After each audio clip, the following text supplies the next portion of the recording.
उत्तर लेखन, क्या इसकी सबसे बड़ी चुनौती कंटेंट का ना होना है, या हमारा डर है कि हमने कंटेंट तो पहले पढ़ा ही नहीं है, उत्तर लेखन क्यों करें, हमसे उत्तर नहीं लिखा जाएगा।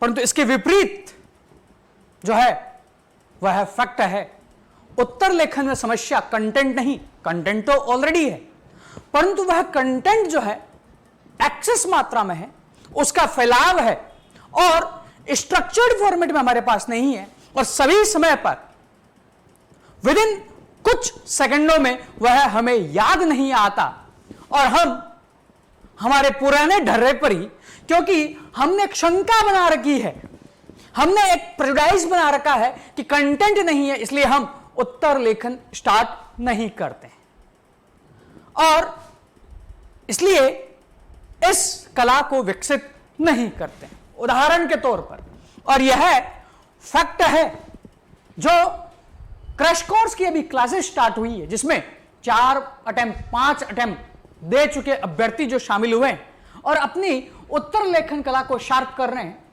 तो उनमें भी यही पाया गया कि कंटेंट ऑलरेडी है, बट उस कंटेंट को वह स्ट्रक्चर्ड फॉर्मेट में प्रेजेंट नहीं कर पा रहे हो। उदाहरण के तौर पर शहरीकरण टॉपिक, यह शहरीकरण का टॉपिक चाहे यूपीएससी हो, चाहे यूपीपीएससी हो या बीपीएससी, सब जगह पूछा जाता है, और यह केवल पेपर 1 में सीमित नहीं है, और पेपर 1 में भी केवल भौगोलिक एस्पेक्ट में सीमित नहीं है, अपितु यह पेपर 1, पेपर 2, पेपर 3 और पेपर 4, चारों पेपर में इससे संबंधित मुद्दा पूछा जा सकता है। और पेपर 1 में भी यह ज्योग्राफी का टॉपिक है तो सोसाइटी का टॉपिक है, और हिस्ट्री का भी टॉपिक है। अगर हम क्वेश्चन देखें कि इंडस वैली सिविलाइजेशन से भारत जो है उस सभ्यता से शहरी नियोजन में क्या सीख सकता है, तो यहां पर एक्चुअल में जब हम कंटेंट प्रिपेयर करते हैं तो वह कंटेंट की फॉर्मेटिंग हम अच्छे से नहीं करते हैं, और हमारे सामने उत्तर लेखन एक चुनौती होती है। जैसे यह प्रश्न जो यूपीपीएससी में पूछा गया है 2018 में, शहरी समस्याओं के समाधान पर चर्चा करें, discuss the solution of urban problem. यह उत्तर कौन नहीं लिख सकता? 10th क्लास का बच्चा भी लिख सकता है, 12th क्लास का बच्चा भी लिख सकता है, ग्रेजुएशन किया हुआ व्यक्ति भी लिख सकता है, और आईएएस की तैयारी करने वाला भी। अब सिंपल क्वेश्चन है, आप लिख सकते हो, और लिखने को बोलूंगा तो 1 2 3 4 5 6 7 8 9 10 पॉइंट लिख दोगे। 10 पॉइंट आप भी लिखोगे, 10 पॉइंट अदर व्यक्ति भी लिखेगा, मार्क्स नहीं मिलेंगे। और इन समाधानों को हम स्ट्रक्चर्ड वे में नहीं और किसी हैप-हैज़ार्ड में सोचेंगे, और हमें वहां पर एन वक्त पर याद भी नहीं आएंगे। दूसरा क्वेश्चन देखो, डिफाइन अर्बनाइजेशन, शहरीकरण को परिभाषित कीजिए। Discuss the problem caused by fast pace of urbanization, बढ़ते नगरीकरण से उत्पन्न समस्याओं की विवेचना कीजिए। पहला क्वेश्चन समाधान पे पूछा गया, यह क्वेश्चन शहरीकरण की समस्याओं पर, कंटेंट यहां भी दिक्कत नहीं, लिख सकते हो आप, बट क्या 5 मिनट के अंदर अंदर आप इन सबको याद करते हुए लिख सकते हो? क्या आप 20 to 25 पॉइंट जनरेट कर सकते हो? क्या अच्छे वर्ड्स लिख सकते हो समाधान में, like transit oriented development, walk to work city, ऐसे कंसेप्ट जो लगातार चर्चा में रहते हैं। तो यहां समस्या कंटेंट की नहीं, अपितु कंटेंट हमारे पास स्ट्रक्चर्ड फॉर्मेट में नहीं है, और वह समस्या उत्पन्न करता है। अगर हम देखें इस प्रश्न में, तो अगर हमारे पास यह टॉपिक इस तरह प्रिपेयर हो, शहरीकरण के बारे में कुछ फैक्ट्स, कुछ तथ्य, और इन तथ्यों को हम कहीं भी लिख सकते हैं।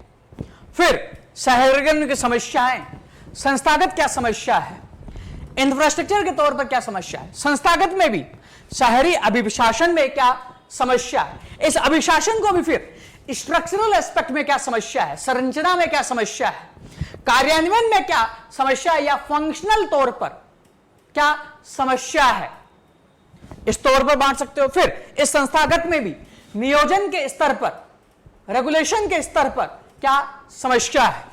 फिर सुशासन के एस्पेक्ट में जो हमने कार्यात्मक की बात की, उसमें भी आप अलग अलग तरह से अकाउंटेबिलिटी के एस्पेक्ट पर, रेगुलेशन के एस्पेक्ट पर, इंफ्रास्ट्रक्चर जो है उस तरफ कैसे झुकाव है, सर्विस डिलीवरी पर झुकाव कैसे नहीं है, इस एस्पेक्ट पर अगर इस तरह सोचोगे तो यह कंटेंट है। अब इससे यह केवल एक पॉइंट है, परंतु हम जब आंसर लिखते हैं, उत्तर लिखते हैं, क्योंकि हमारे पास कंटेंट का बिखराव है, कंटेंट हमने समेटा नहीं है, तो यह इस तरह हमें याद नहीं आ पाता है। और यदि हम इस तरह लिखेंगे तो हमारे लिए उत्तर लेखन एक आसानी होगी, क्योंकि उत्तर लेखन में एक सबसे बड़ा डिफिकल्ट पार्ट होता है कि हमें डाइवर्स व्यू पॉइंट और हमें बहुत ज्यादा पॉइंट उत्तर में लिखने हैं, परंतु एग्जाम में वह हमें याद नहीं आ पाते हैं और हम पिछड़ जाते हैं। उसका समाधान इस तरह का स्ट्रक्चरल एस्पेक्ट है। तो समस्या कंटेंट की नहीं है, अपितु कंटेंट का एक्सेस होना और कंटेंट स्ट्रक्चर्ड फॉर्मेट में नहीं होना है। हिंदी माध्यम के पास कंटेंट है, 5 साल से वो पढ़ ही रहा है, परंतु फिर भी वह यह समझ नहीं पाता कि कंटेंट ज्यादा नहीं चाहिए, कंटेंट कम चाहिए, और उस कंटेंट को मैं यूज कैसे कर पाऊं, एक ही कंटेंट को। वह जो है इस एग्जाम का नेचर है। अब यह जो संस्थागत समस्या है, हो सकता है कि क्वेश्चन केवल और केवल इस संस्थागत एस्पेक्ट पे आ जाए, यहां एक समाधान है, परंतु यही क्वेश्चन संस्थागत एस्पेक्ट पर जब आएगा तो यह पेपर 2 का क्वेश्चन हो सकता है, क्योंकि हमें एक इंटीग्रेटेड वे में तैयारी करनी होती है, हमें सेग्रीगेटेड वे में, आइसोलेशन में तैयारी नहीं करनी होती है जो हम तैयारी करते हैं। एक ही टॉपिक शहरीकरण पेपर 1, 2, 3, 4 से इंटीग्रेट हो सकता है, और इन चारों को लेते हुए हमें तैयार करना होता है। और वही ताकोर का जो आंसर राइटिंग प्रोग्राम है, जो फाउंडेशन का, उसमें यही किया जाता है, टॉपिक वाइज हम कैसे आगे बढ़े। इसी तरह फिर इंफ्रास्ट्रक्चर के तौर पर क्या समस्या है, हाउसिंग के स्तर पर, जल के स्तर पर, रोड नेटवर्क के स्तर पर, स्वास्थ्य के स्तर पर। अब इसी में अगर चाहें तो wash structure, water, sanitation, hygiene, इसमें लिख सकते हैं। अब इसमें फैक्ट अलग से नहीं लिखे, आपने अगर नोट्स अच्छे से बनाया है तो यही कुछ फैक्ट लिख सकते हैं, वही फैक्ट आपको हर जगह इस इंफ्रास्ट्रक्चर में काम आ सकते हैं। ऐसे ही सामाजिक समस्याएं क्या है और वह सामाजिक समस्याएं उत्पन्न क्यों हुई है। इस सामाजिक समस्याओं में भी शहर की संरचना में क्या समस्याएं हैं जो सामाजिक समस्या पैदा करती है। शहर जो है वहां पर शहरी नियोजन कैसा हो रहा है, जिसके कारण सामाजिक समस्याएं पैदा हो रही है। वहां कुछ समुदायों का क्या मार्जिनलाइजेशन हो रहा है, जिसके कारण गेटोज बन रहे हैं, आइसोलेशन वे में कुछ कम्युनिटीज को रखा जा रहा है, गंदी बस्तियों की समस्या हो रही है, समस्या है, बट वह है क्यों हो रही है। इसी तरह अर्बन क्राइम बढ़ रहा है, तो वह है क्यों बढ़ रहा है। महिलाओं के प्रति क्राइम बढ़ रहा है, तो क्या महिलाओं के प्रति क्राइम बढ़ाने में भी इंफ्रास्ट्रक्चर की भूमिका है कि इंफ्रास्ट्रक्चर विकास में वह इंफ्रास्ट्रक्चर जब बनाया गया तो मेल को ध्यान में रखा गया, वुमेन को ध्यान में नहीं रखा गया। वुमेन क्यों इनसिक्योर फील करती है, क्यों मुंबई का इंफ्रास्ट्रक्चर जो है, मोबिलिटी इंफ्रास्ट्रक्चर, वहां महिलाएं सिक्योर फील करती है, दिल्ली में नहीं करती है। क्या मुंबई का मॉडल क्या हम शहरों में, भारत में अन्य जगह नहीं अपना सकते। इस तरह आपको जो है याद करना होता है, इस तरह आपको पहले प्रिपेयर करना होता है, और इसी तरह आपको स्ट्रक्चर्ड वे में अटैक करना होता है। समस्या कंटेंट की नहीं, कंटेंट का एक्सेस होना, यह एक प्रॉब्लम है उत्तर लेखन कला में। और भी समस्याएं, और इस कंटेंट की वजह से हम याद जो है, इस कंटेंट की वजह से हम उत्तर नहीं लिख पाते। न सोमन तेल होगा, न राधा नाचेगी, और इसके कारण हम बस प्रोक्रेस्टिनेट करते रहते हैं कि जब एग्जाम आएगा तब हम उत्तर लिखेंगे, और न कभी वह एग्जाम आएगा न वह कभी हम उत्तर लिखेंगे, क्योंकि प्रीलिम्स की दहलीज को ही हम पार नहीं कर पाते। और उसकी समस्या भी कहीं ना कहीं मेंस में ही छुपी हुई है। फिर इसी तरह सामाजिक के बाद पर संपोषणीयता की क्या समस्या है, ठोस कचरा प्रबंधन की इसमें क्या समस्या है, शहरी प्रदूषण की क्या समस्या है, और यह शहरी प्रदूषण में भी क्या क्या समस्या है, अर्बन हीट आइलैंड की प्रॉब्लम, आपका जो है इसमें क्या क्या रिपोर्ट्स आ सकती है, जो आप फिल्म्स में पढ़ते हो वही यहां पर याद आना चाहिए। इसी तरह अर्बन स्प्रॉल की क्या प्रॉब्लम है, फिर इसमें जो जलवायु परिवर्तन हो रहा है क्या उसके प्रति शहर सुनम्य है, नहीं है तो क्या समस्याएं पैदा होगी संपोषणीयता के मामले में, ट्रांसपोर्ट में क्या समस्या है,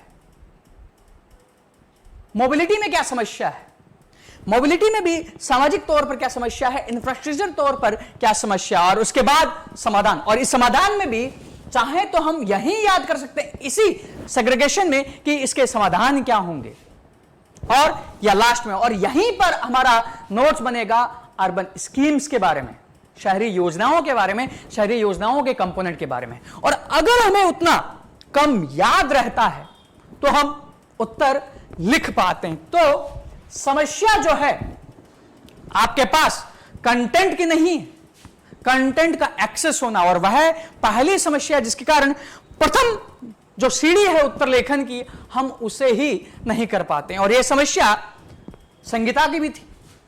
जब पहली बार उसने उत्तर लिखा था शी क्राइड, ऐसा नहीं कि उसके पास कंटेंट नहीं था, कंटेंट था बट प्रैक्टिस नहीं किया था, क्योंकि आंसर राइटिंग एक प्रोसेस है, तो आप उसे प्रोसेस के द्वारा आपको डेवलप करना है, और उसमें आपको सीखना भी है कंटेंट का फैलाव नहीं, कंटेंट को लिमिटेड रखना है। और यही आंसर राइटिंग आपको एक निश्चित दिशा देती है कि उत्तर लेखन जो है वह कैसे, और उसी उत्तर लेखन से आपको समझ में आता है कि हमारे नोट्स का तरीका क्या हो, हमारे पढ़ने का तरीका क्या हो, और एक ही कंटेंट को हम हर जगह कैसे यूज कर पाए, वही हमें जो है सीखना है। तो कंटेंट का फैलाव नहीं, कंटेंट को समेटने पर जो है ध्यान दीजिए। Thank you.